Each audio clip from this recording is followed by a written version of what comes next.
Hello everyone. Before I start, I would like to lay my cards on the table so that you know my point of view, my motives, and my religious inclinations from the start.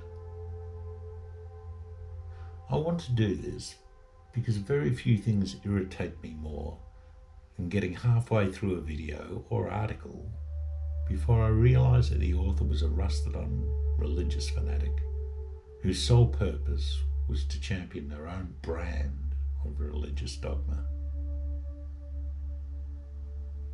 I'm not a Christian in the usual sense of the term, although I am an admirer of the psychological teachings attributed to Jesus in biblical and Gnostic literature.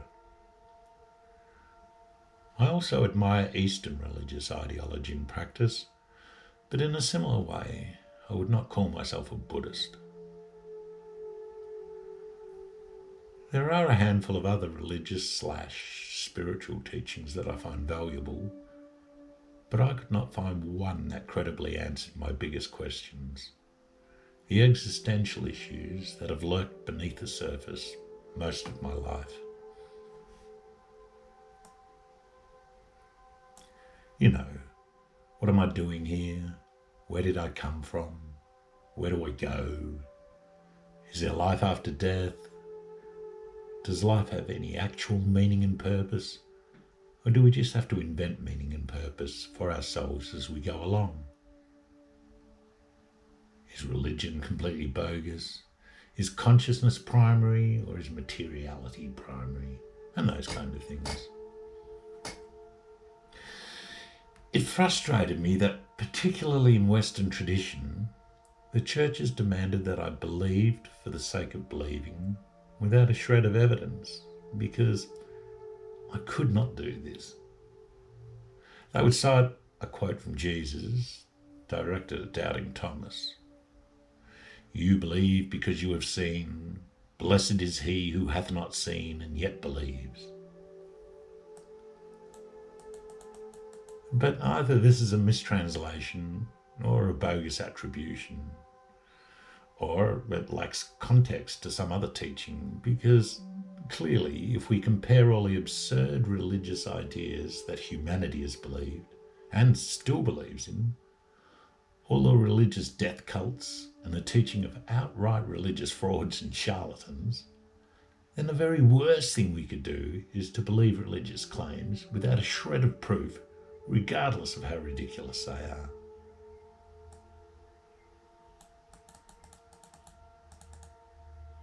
My personal historical brushes with religion began at the age of 6. I remember sitting in a class and listening to my religious instruction teacher.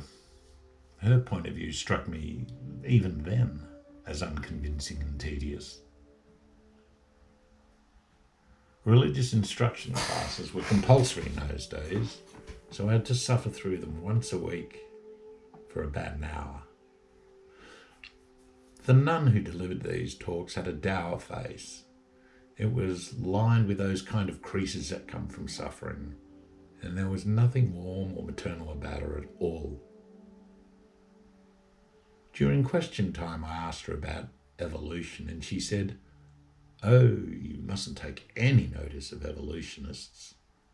They are just troublemakers." She had no interest in any other point of view.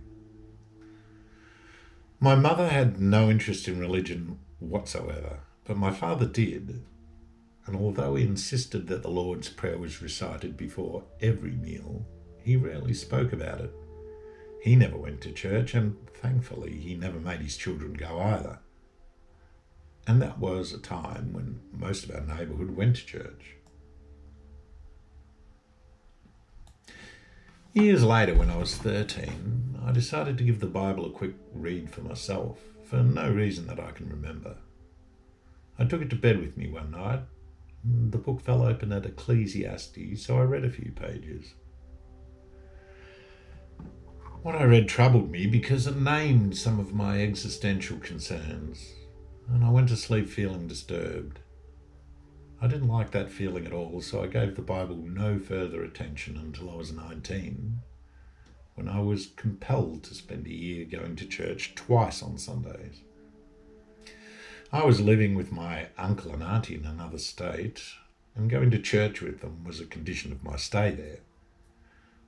But I could not convince myself that the Orthodox Christian narrative was literally true, and I couldn't believe in the way these people seemed to, although at the time I very much wanted to. At 30, having completely rejected the Orthodox Christian brand, I became interested in New Age literature for a short time, but ended up dismissing it with some anger because it encouraged outrageous magical thinking at every turn, and I realised that collectively it only served to strengthen my imagination and ego, and I was interested in something else. Then I spent a long time absorbed in Eastern religious literature, and although it produced a similar imaginative state in me, there was a practical side to this teaching that very much interested me, although it was somehow inaccessible, and is quite probably inaccessible to the West in general, for all kinds of reasons that I won't go into here.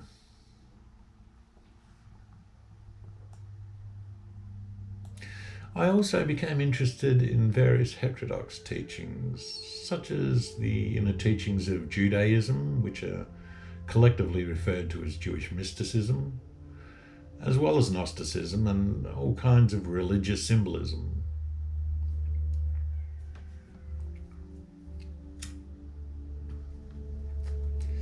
I was particularly excited by the psychological teaching of the Greek Armenian philosopher George Gurdjieff, because the subtext of his teaching served to pull together a variety of fragmented ideas I'd already accumulated from my exploration.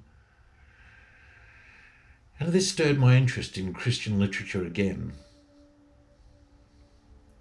After I'd carefully read the Bible from start to end, I read the Quran and then worked my way through the Nag Hammadi library, which is a great source of primary Gnostic literature. And it was within those texts I discovered almost word for word several ideas put forward by the famous, although currently unfashionable, Swiss psychologist Carl Jung. As my scope of study expanded, I became increasingly certain that the Orthodox Christian teaching represented only a narrow, superficial interpretation of a much richer and more useful underlying body of knowledge. It became clear to me that at least another layer of meaning and another language was embedded in religious symbolism, and I struggled for the next 2 decades to make sense of it all. This study became, for me, at times an obsession. As the pieces came together, I imagined that I'd write a book about it someday. But after many attempts, I realised that I was not a good writer and no longer the time left to learn how to be. Besides that, the material was too unwieldy and included too much.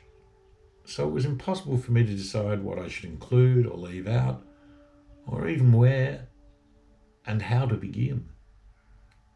On top of that, I realised I didn't have a target audience, and I don't have academic credentials. I don't even have academically credible subject material. For a while I considered self-publishing, or as I like to call it, vanity publishing. But then it didn't seem worthwhile for the sake of a handful of disinterested relatives who might read some of it just to be polite.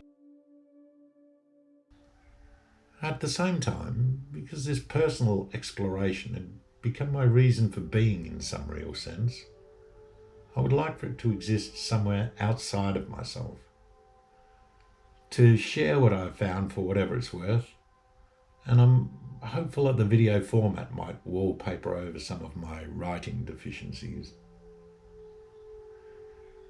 In the first series of videos, I want to talk about religious triads, the origin of the Christian triad, and the ideas which informed them. I think it's a good place to start because the religious triad is much more than an absurd piece of Christian dogma. Rather, it seems to be a universal principle on which our psychology, physiology, functions, evolution, and even our science is based. Thanks for listening. Hope you come along with me part of the way.